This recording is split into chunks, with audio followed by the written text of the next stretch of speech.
There have always been arguments about the pros and cons of sending your child to a single-sex school. But now it looks as if Prince William and Kate Middleton could break with tradition and decide not to send their eldest son, Prince George, to the historic Eton College, a famously single-sex school. Speculation's growing that George might instead follow in his mother's footsteps and be educated at Markle College in Wiltshire. I'm joined now by author and educator Frances Gilbert. Good to see you. And Caroline Farrow from Citizen Go joins us down the line. So let's start with Frances. Eton, obviously all chaps, Marlborough College co-ed. Where do you stand on single-sex schools or mixed schools? I'm strongly supportive of mixed-sex schools, having taught in single-sex schools and mixed-sex schools in my career as a teacher. And I do think there's significant social benefits from girls and boys and non-binary people to mix with, different genders, as it were. I've just observed that. I also think there are cognitive benefits. I think boys and girls benefit intellectually from having different discussions. So I think I'd be strongly supportive of Kate's decision. I mean, traditionally, we used to be told, anyway, that the problem with co-ed schools was that girls get to a certain stage where what they really want to do is kind of impress and attract the boys. And therefore, what they tend to do is play down their braininess because they don't want to appear cleverer than the boy that they would quite like to go out with or fancy or would quite like a snog with or whatever it is. And so you suddenly get the whole thing where the girls are kind of holding themselves back and reining themselves in. The boys can't quite concentrate in the presence of the girls, which is so, when you get to a certain teenage, so exciting and so arousing, they can't really concentrate at all. And so you've got that kind of whole Grease is the word thing going on, where the girls aren't fulfilling their academic potential, the boys can't concentrate or fulfill theirs either.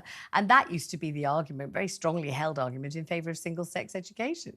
I don't think that's the case anymore. I think schools have really taken a step to really make sure that girls are challenging themselves and really doing subjects, for example, that perhaps traditionally they didn't do, such as science and physics. And I've certainly seen, schools taking really proactive action not to let that happen, because obviously that is not a good thing at all.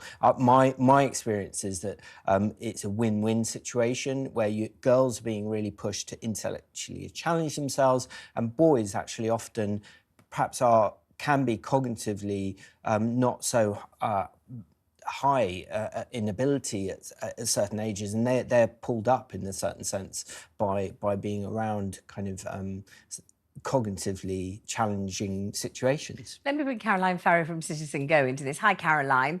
So you're listening to Frances extolling the virtues of a co-educational school. What do you think?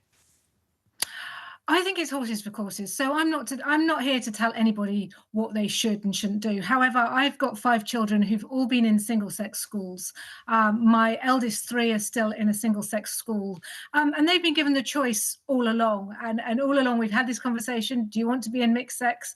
And it certainly suited them really well. And from my perspective, so firstly, we know that girls in single-sex schools perform much better, and it's similar to what you were saying, Vanessa, but maybe not quite so sexist, in simply that girls feel less empowered to take risks when they're around boys. We know that they don't join in sports so much. We hear reports of them not wanting to get pink and sweaty in front of the boys. They're deterred from doing some of these STEM subjects simply because, boys it's perceived as being more boisterous, more irritating, more competitive.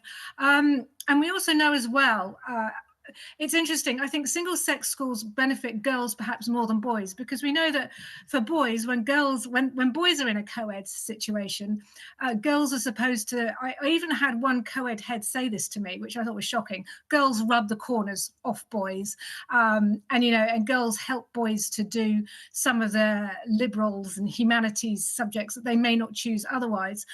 So I think it's a win-win for a boy, but not quite so good for a girl. And of course, as well, in a single-sex school, it's much easier for the sexes, specifically girls, for things like PSHE. So when they're discussing these very complicated and sensitive issues around puberty, it's girls get much more peer-on-peer support if they don't have to worry about boys when they're talking about sensitive subjects like puberty, like sex, and as well, actually, in this age of sort of gender confusion,